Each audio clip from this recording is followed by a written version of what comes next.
संस्थेचे अध्यक्ष आदरणीय भगतसिंहजी,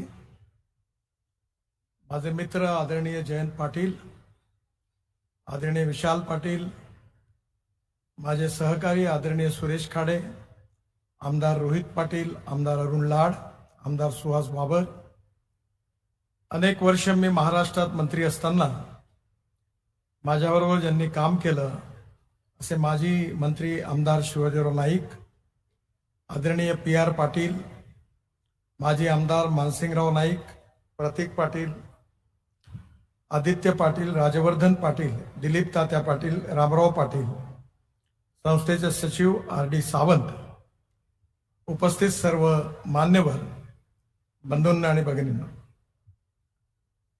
जयंतरावांनी मला नागपूरला भेटून या ठिकाणी आपल्या संस्थेच्या या उद्घाटनाच्या कार्यक्रमाचं निमंत्रण दिलं होतं।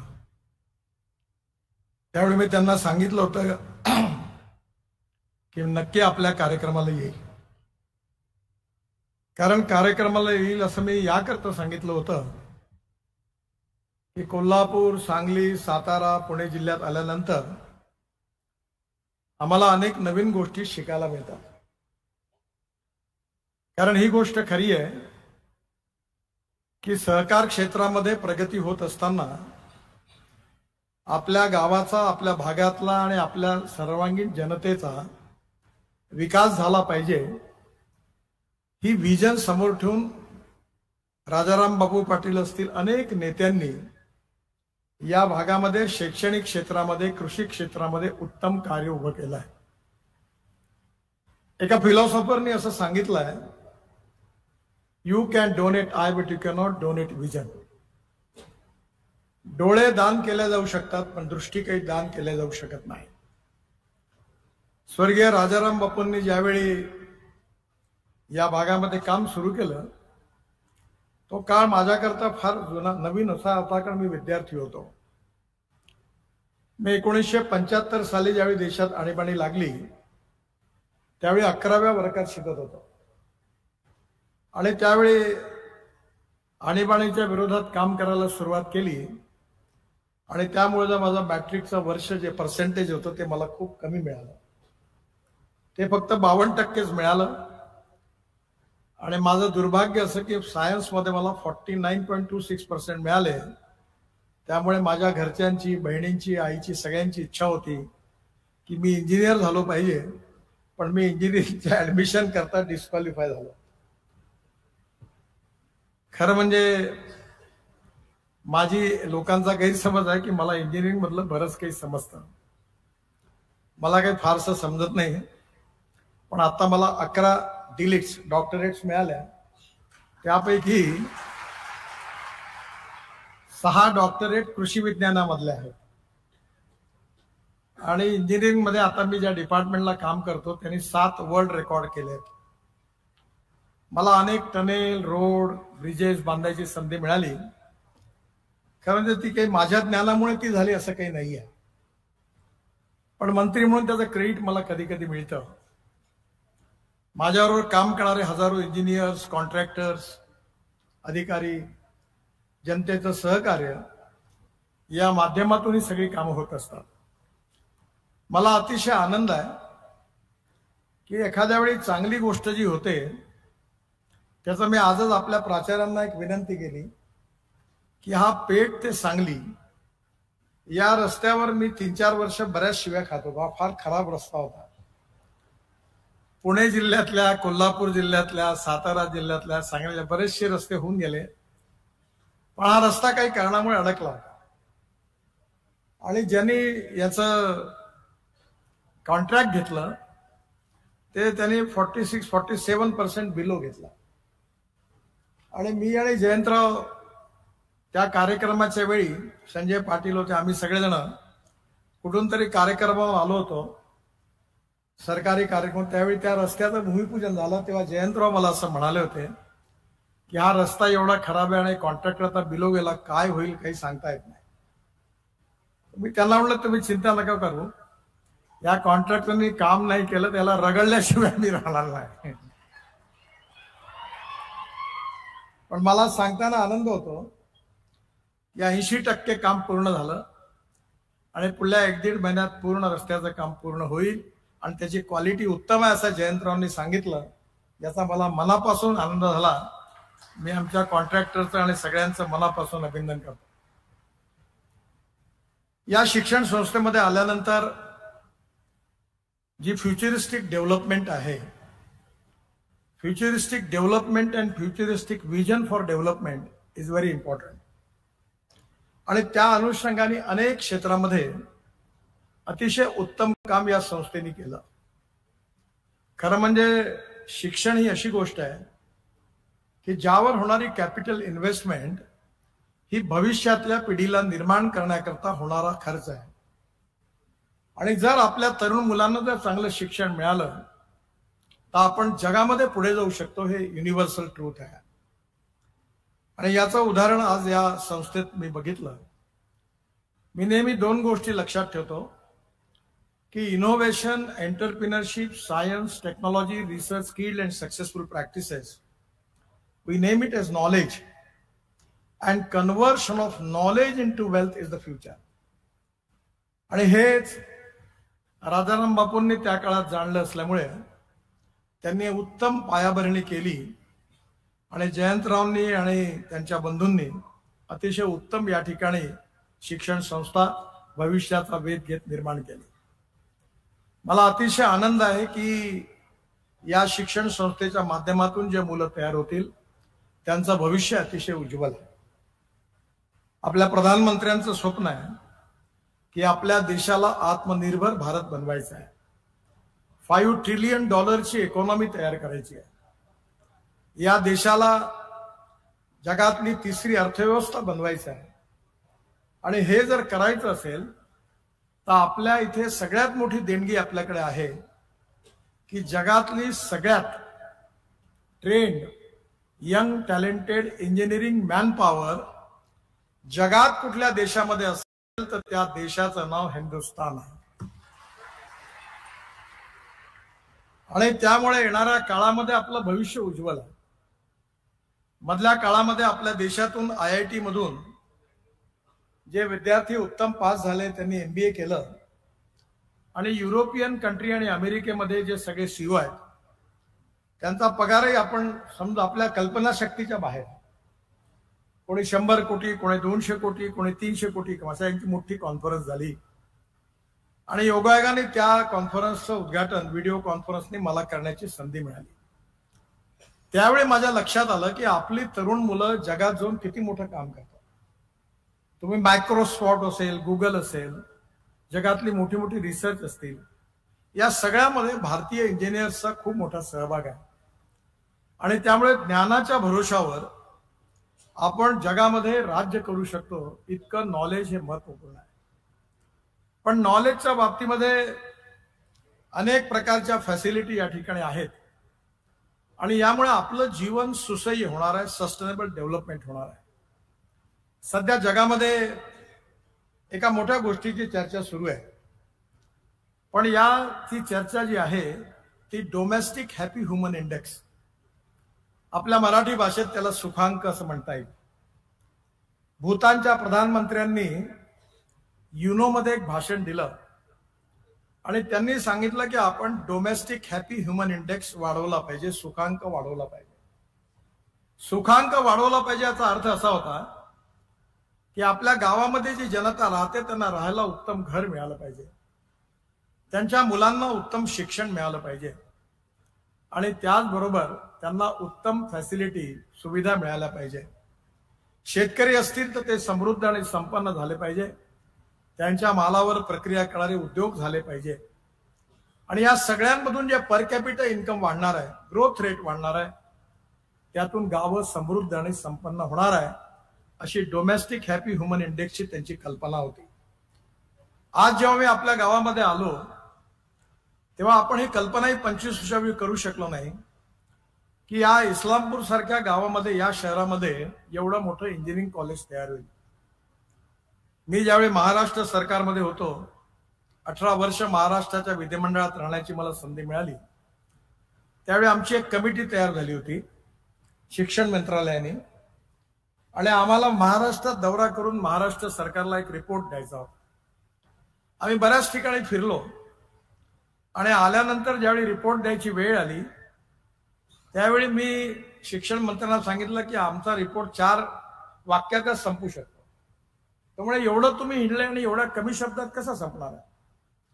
तेव्हा त्यांनाच मी सहज सांगितलं, ज्या गावात शाळेची बिल्डिंग होती तिथे शिक्षक नव्हते, जिथे शिक्षक होते तिथे बिल्डिंग नव्हती, जिथे दोन्ही होते तिथे विद्यार्थी नव्हते आणि जिथे तिन्ही होते तिथे शिक्षण नव्हतं.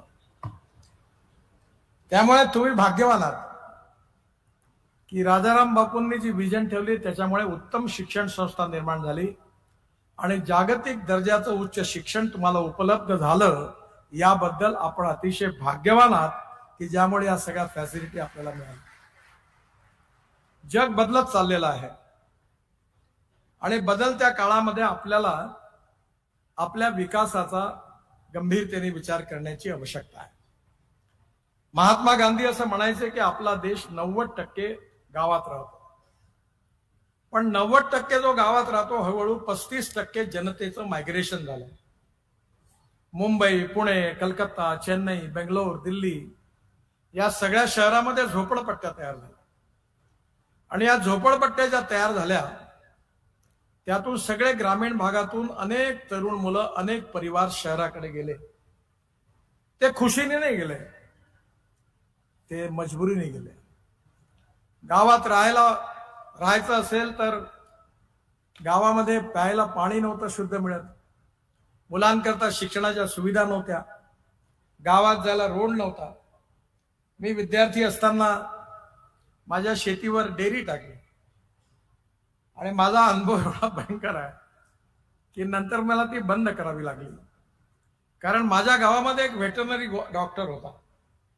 ज्यावेळी माझ्याकडे गाय आणि म्हैस गरम व्हायची त्यावेळी डॉक्टर गायब राहायचा आणि ज्यावेळी डॉक्टर गावात राहायचा तेव्हा गाय म्हैस गरम होत नव्हती. शेवटी कर्जाच्या बोजात शेवटी विकून टाकली डेअरी. आता पुन्हा सुरू केली कारण गावामध्ये ज्या आवश्यक फॅसिलिटी होत्या त्याकडे दुर्लक्ष झालं आणि त्यामुळे आज आपल्या देशामध्ये रुरल, ऍग्रिकल्चर, ट्रायबल आणि जंगल या 4 क्षेत्रामध्ये आता 65% लोकसंख्या आहे आणि आपल्या जगाच्या जीडीपी ग्रोथ मध्ये 22 ते 24% मॅन्युफॅक्चरिंग सेक्टरचं योगदान आहे, 52 ते 54% सर्व्हिस सेक्टरचं योगदान आहे आणि 14% फक्त ऍग्रिकल्चर आणि रुरल सेक्टरचं योगदान आहे. जर आपल्या देशाला खऱ्या अर्थाने प्रगतिशील, समृद्ध आणि संपन्न बनवायचं असेल तर शहरी भागाच्या बरोबरीने जोपर्यंत गावांचा विकास होणार नाही, शिक्षणापासून हेल्थ सर्व्हिस पर्यंत आणि रोजगारापासून तर सस्टेनेबल इन्फ्रास्ट्रक्चर पर्यंत विकास होत नाही, तोपर्यंत भारत आत्मनिर्भर बनू शकत नाही, हे सत्य आहे. आणि म्हणून या काळामध्ये आपल्याला road infrastructure, water, power, transport and communication हे 4 महत्वाचे इन्फ्रास्ट्रक्चर आहेत. मी जेव्हा महाराष्ट्रामध्ये मंत्री होतो, शिवाजीरावांना आठवत असेल, त्यावेळी आमच्या एका सेक्रेटरीने मला एका पुस्तकामधलं अमेरिकन प्रेसिडेंट जॉन एफ केनेडीचं वाक्य दाखवलं होतं. जॉन एफ केनेडी काय म्हणाले होते? त्यांनी असं सांगितलं की American roads are not good because America is rich, but America is rich because American roads are good. America श्रीमंत त्यामुळे अमेरिकेतले रस्ते चांगले नाही झाले, तर अमेरिकेतले रस्ते चांगले झाले म्हणून अमेरिका श्रीमंत झाली. आता मी जयंतरावांना सांगत होतो की आम्ही आता मुंबई पासून बंगलोर पर्यंत द्रुतगती महामार्गाच्या कामाला सुरुवात केली आहे. मुंबईवरून तुम्ही अटल ब्रिज, आता तुम्हाला या पुणे मुंबई हायवेने येण्याची गरज नाही, तुम्ही पण मला बांधण्याची संधी मिळाली. आता मला आपले भाऊ सांगत होते की विमान येतं कोल्हापूरला, मग 50 मिनिटात आम्ही पोहोचतो. ते म्हटलं 3 वर्षात विमान सर्व्हिस बंद होईल, कारण आम्ही अटल ब्रिजच्या नंतर नवीन मुंबई बंगलोर हायवे बांधतोय. त्यामुळे अटल ब्रिज क्रॉस केल्यानंतर 1 ते सव्वा तासात पुणे रिंग रोडवर आणि पुण्यावरून पुढे बंगलोरमध्ये म्हणजे 5.5 तासात मुंबई ते बंगलोर होणार आहे. तेव्हा मुंबई ते इस्लामपूर हे 3 तासात होईल. तुमचा विश्वास आज बसणार नाही. जेव्हा मुंबई पुण्याला 9 तास लागत होते तेव्हा मी म्हणालो 2 तासात होईल, तेव्हा कोणी विश्वास ठेवायला तयार नव्हतं. आता आम्ही दिल्ली ते डेहराडून एक हायवे बांधला, 9 तास लागतात. पुढच्या महिन्यात त्याचं उद्घाटन आहे. आणि आता दिल्ली ते डेहराडून फक्त 2 तासात आहे. ज्यावेळी आपण मुंबई टू पुणे बांधला तेव्हा जेट एअरवेजचे 8 विमानं पुण्यावरून मुंबईला जायची. आता एकही विमान जात नाही. याचं कारण 1 तास आधी जाणं, 1 तास घरून जायला, पुन्हा उतरल्यावर घरी जायला, मग विमानतळावर 4 तास लागतात. त्यापेक्षा 2-2.25 तासात घरी जाता येईल. त्यामुळे आता सगळ्यात महत्वाची जी डेव्हलपमेंट महाराष्ट्रातली होणार आहे ती पुणे सातारा कोल्हापूर जो कागल रस्ता आहे तो होणारच आहे. त्याचं काम सुरू आहे. पण त्याच्याही पेक्षा महत्वाचं म्हणजे ज्यावेळी पुणे बंगलोर रस्ता पूर्ण होईल आणि हा सगळा सांगली सातारा जिल्ह्यातल्या दुष्काळी भागातून जाणार आणि त्यामुळे सगळा विकास भविष्य काळातल्या त्या बाजूने होणार आहे. तुमचे लगेच कान टवकारून तिकडे जमीन खरेदी करायला आपण जाऊ नका. त्यामुळे येणाऱ्या काळामध्ये रोड आणि विजेच्या बाबतीत आपण आज खऱ्या अर्थाने आज परिपूर्ण आपल्याकडे वीज आहे. आपल्या टोटल पॉवर बास्केटमध्ये 40% सोलर पॉवर आहे, ग्रीन पॉवर आहे आणि ती वाढत चाललेली आहे. मी आज जेव्हा आपल्या कोकणातून येत होतो, पहाडातून बघत होतो, जसं मला ऊस दिसला आणि सगळे हळूहळू कारखाने दिसले, मी सांगितलं हे सांगली जिल्हा लागला आपल्याला. आज जगामध्ये भारतामध्ये पर कॅपिटा इन्कम सगळ्यात जास्त कोणत्या जिल्ह्यात आहे त्याचं नाव कोल्हापूर आहे. पण मला वाटलं कोल्हापूर जिल्हा खूप प्रगतीमध्ये आहे. पण मधल्या काळात कर्नाटकच्या विधानसभा निवडणुकीकरता मी हेलिकॉप्टरमधून बेळगाव जिल्ह्यात फिरलो. ते कोल्हापूरच्या पुढे आहे. कारण कर्नाटकमध्ये बेळगाव जिल्ह्यामध्ये मला वाटतं 24 का 26 कारखाने आहेत आणि त्यांची कॅपॅसिटी खूप जास्त आहे. एक कारखाना तर काहीतरी 80,000 टन पर डे त्यांचं क्रशिंग आहे. म्हणजे येणाऱ्या काळामध्ये जी प्रगती, समृद्धता आणि संपन्नता येणार आहे त्याचा संबंध पाण्याशी आहे. आणि ज्यावेळी मी वॉटर रिसोर्सेस मंत्री होतो त्यावेळी देवेंद्रजींनी मला सांगितलं की आपल्या सगळ्या योजना प्रकल्प बंद पडले आहेत. तेव्हा मी एक योजना तयार केली, त्याच्यात प्रधानमंत्री सिंचाई योजना आणि एक महाराष्ट्रात त्यांना म्हटलं मला अशा प्रकारचं पत्र लिहून एक बळीराजा योजना तयार केली. टेंभू, म्हैसाळ या सगळ्या जे 50% जास्त कामं झाली होती पूर्ण, त्याला भारत सरकारकडनं पैसे दिले, जवळपास 15,000 कोटी रुपये. त्यावेळी मी वॉटर रिसोर्सेस मंत्री होतो आणि मला खूप आनंद झाला. कारण गणपतराव देशमुख माझ्याकडे नेहमी यायचे आणि त्यांच्याकडे गणपतरावचं गाव कोणतं आपलं? सांगोला. आणि त्या ठिकाणी दुष्काळी भाग होता. आर पाटील आम्ही जेव्हा सिंचनावर वादविवाद व्हायचे, आमच्याकडे मोठा बॅकलॉग होता. त्यावेळी मला आर पाटील म्हणजे एकदा आमच्या कवठे महांकाळ आणि या सगळ्या याच्यात भागात तुम्ही येऊन बघा, तिथेही पाण्याची कमी आहे. त्यामुळे पाणी जिथे आहे तिथे समृद्धता आहे, संपन्नता आहे. आणि मला यावेळी इलेक्शनमध्ये मी जेव्हा वरतून बघत होतो तेव्हा त्या मॅपमधून आणि गुगलवरून बघताना मला एवढा आनंद झाला की मी सोलापूरवरून निघाल्यानंतर मला हिरवेपणा जाणवला, हिरवं दिसलं. आणि म्हणून येणाऱ्या काळामध्ये पाणी आलं, पाणी आल्यामुळे ऊस लागला, शेतकऱ्यांचं उत्पन्न वाढलं आणि त्यामुळे शेतकरी समृद्ध संपन्न झाला. आणि जेव्हा शेतकरी समृद्ध संपन्न झाला तेव्हा राजाराम पाटील सारख्या द्रष्ट्या नेत्यांनी शिक्षण संस्था, हेल्थ सर्व्हिसेस अनेक गोष्टी केल्या. जयंतराव, माझी आपल्याला एक विनंती आहे की आपण प्रायोरिटी रुरल, ऍग्रिकल्चर, ट्रायबल याच्यामध्ये जल, जमीन, जंगल आणि जानवरवरच्या टेक्नॉलॉजीला थोडी अजून जास्त देता आली तर बघा.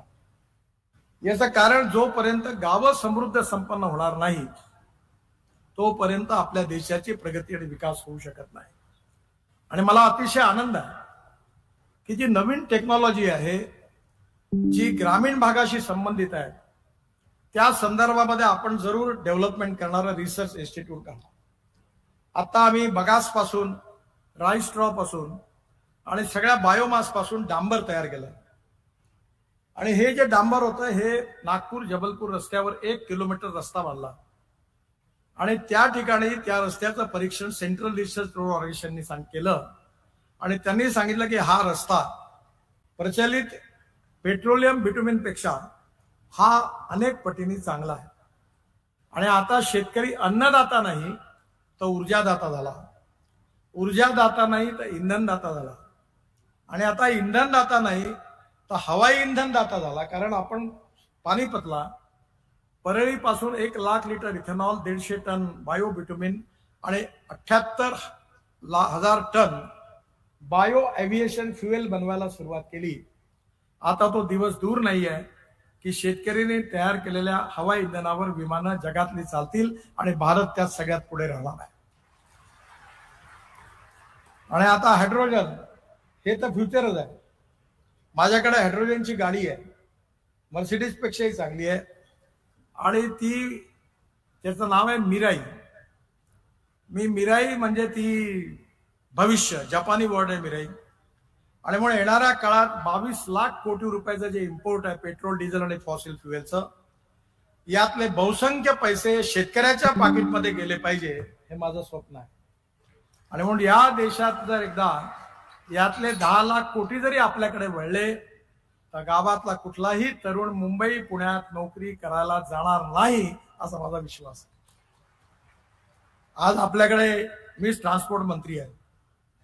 इलेक्ट्रिकवर जेव्हा बसेस आल्या, ट्रक आले, आता मशिनरी कन्स्ट्रक्शन इक्विपमेंट आले, तेव्हा मला लोक विचारायचे की तुम्ही जर रस्त्यात इलेक्ट्रिकची गाडी बंद झाली तर तुम्ही धक्का माराल का?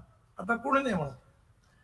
$150 पर किलोवॅट पर अवर जी लिथियम आयन बॅटरीची किंमत होती ती आता $100 झाली आहे. आणि मला विश्वास आहे की 6 महिन्यात ती $90 जर झाली तर इलेक्ट्रिक व्हेकल आणि पेट्रोल डिझेल व्हेकलची किंमत एक राहणार आहे. आणि आता आपल्या डिस्टिलरीमधून आपण इथेनॉल तयार करणार नाही तर एव्हिएशन फ्युएल तयार करू, आणि जे वेस्ट वॉटर आहे त्यापासून आपण हायड्रोजन तयार करायला लागलो तर सगळ्या इंडस्ट्रीमध्ये हायड्रोजनचा वापर होईल. त्यामुळे need based research, region based research याची गरज आहे. तुम्हाला माहिती आहे आमच्याकडे गडचिरोली जिल्हा नक्षलग्रस्त, नक्षलाइट मुवमेंटचं कॅपिटल होतं. तिथे आयर्न ओर मिळाला, पण काम नव्हते करू देत. आम्ही बरेच प्रयत्न केले आणि काम सुरू झालं. आणि आम्ही जेव्हा ऍडव्हान्टेज विदर्भ घेतला त्याच्यात 5.5 लाख कोटी रुपयाची इन्व्हेस्टमेंट केवळ गडचिरोलीमध्ये आली. तिथला जो आयर्न ओर आहे त्याची ग्रेड 65 आहे. हे सज्जन जिंदाल मला बाजूला म्हणाले, तुम्हाला माहिती आहे की जगातली सगळ्यात चांगली ग्रेडचं आयर्न ओर जर कुठे असेल तर गडचिरोलीत आहे. आणि आता 100 स्टील इंडस्ट्रीज वेगवेगळ्या प्रकारचे स्टील तयार करणार. आणि ज्यामुळे मला विश्वास आहे की येणाऱ्या काळामध्ये महाराष्ट्रातला सगळ्यात प्रगतिशील आणि समृद्ध संपन्न जिल्हा जो सध्या ऍस्पिरंट डिस्ट्रिक्ट आहे तो गडचिरोली जिल्हा होईल, सगळ्यात विकसनशील, आणि तिथल्या हजारो तरुणांना रोजगार मिळेल. आज मला याही गोष्टीचा आनंद आहे की साखर कारखान्याच्या मार्फत मिळणाऱ्या प्रॉफिटमधून लोककल्याणकारी संस्थांची निर्मिती झाली. आणि आज इथे सगळ्या प्रकारची टेक्नॉलॉजी आहे भविष्यातली. आणि ही टेक्नॉलॉजी जी आहे ही या भागातल्या तरुण मुलांचं भविष्य बदलणार आहे.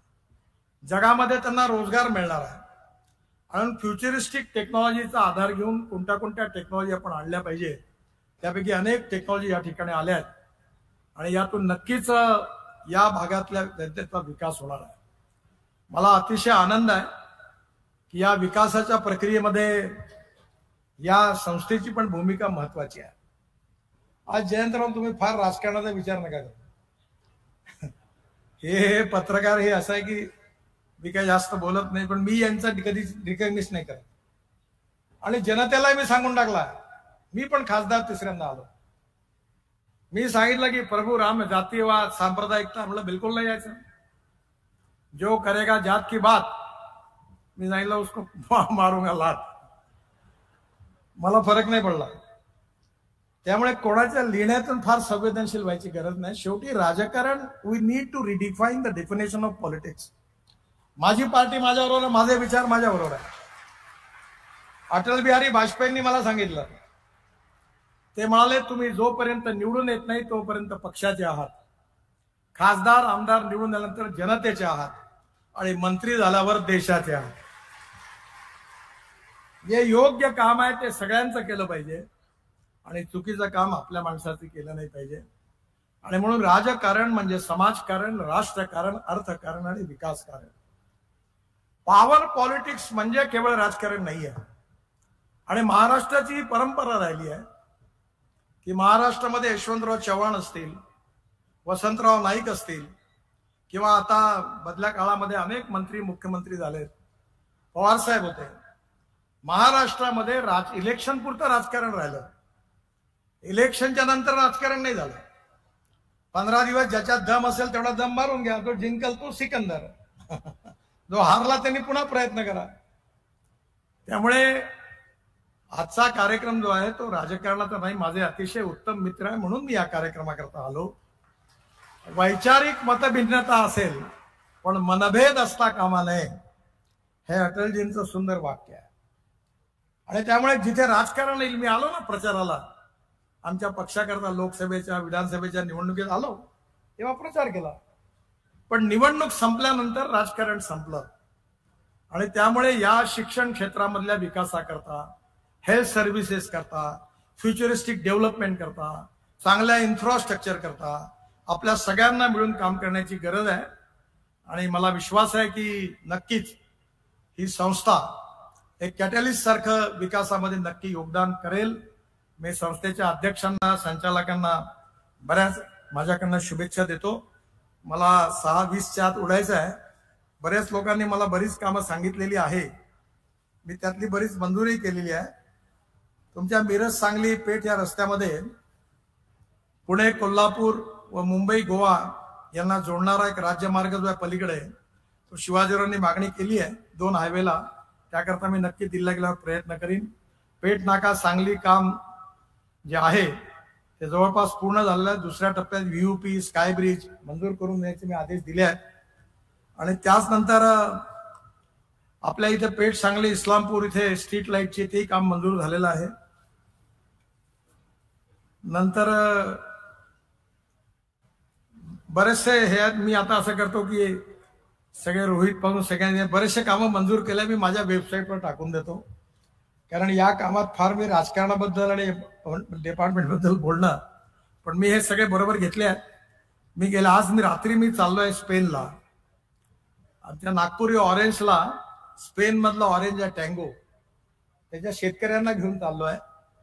त्यामुळे innovation, entrepreneurship, science, technology, research, skill याचा विकास इथे होतोय.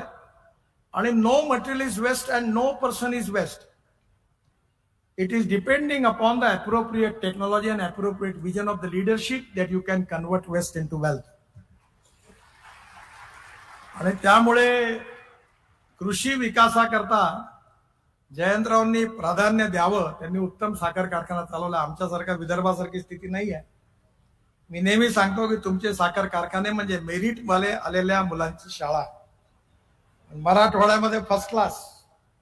आणि आमच्याकडे जे 100पेक्षा 33 पेक्षा कमी मार्क घेतात 5 श्रेणीमधले त्यांची आहे. मी सध्या 4 साखर कारखाने चालवतो. आता मला सुबुद्धी झाली की दुर्बुद्धी झाली माहित नाही, पण अजूनपर्यंत चालू आहेत.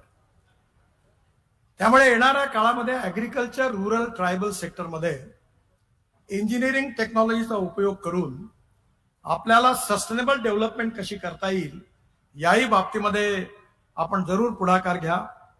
भारत सरकारतर्फे अनेक उत्तम योजना आहे. मी स्वतः ट्रान्सपोर्ट मंत्री असावं, इलेक्ट्रिक ट्रॅक्टर, सीएनजीचा ट्रॅक्टर, आता इथेनॉलच्या अनेक गोष्टी झाल्यात. त्यामुळे येणाऱ्या काळात आपल्या देशाचं भविष्य अतिशय उज्ज्वल आहे. तुम्ही जेव्हा भारतातून अन्य देशामध्ये जाता तेव्हा तिथल्या लोकांमध्ये भारतातल्या डेव्हलपमेंट मधलं रिकग्निशन आणि रिस्पेक्ट खूप मोठा आहे. आणि पश्चिम महाराष्ट्रामध्ये तर अतिशय उत्तम विकास सुरू आहे.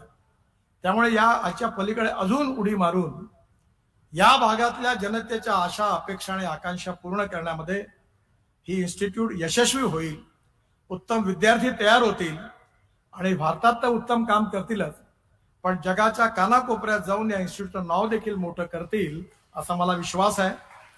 सर्व या ज्या जिमचं आणि हॉस्टेलचं उद्घाटन झालं असं मी जाहीर करतो. आणि पुन्हा एकदा संस्थेच्या सर्वांना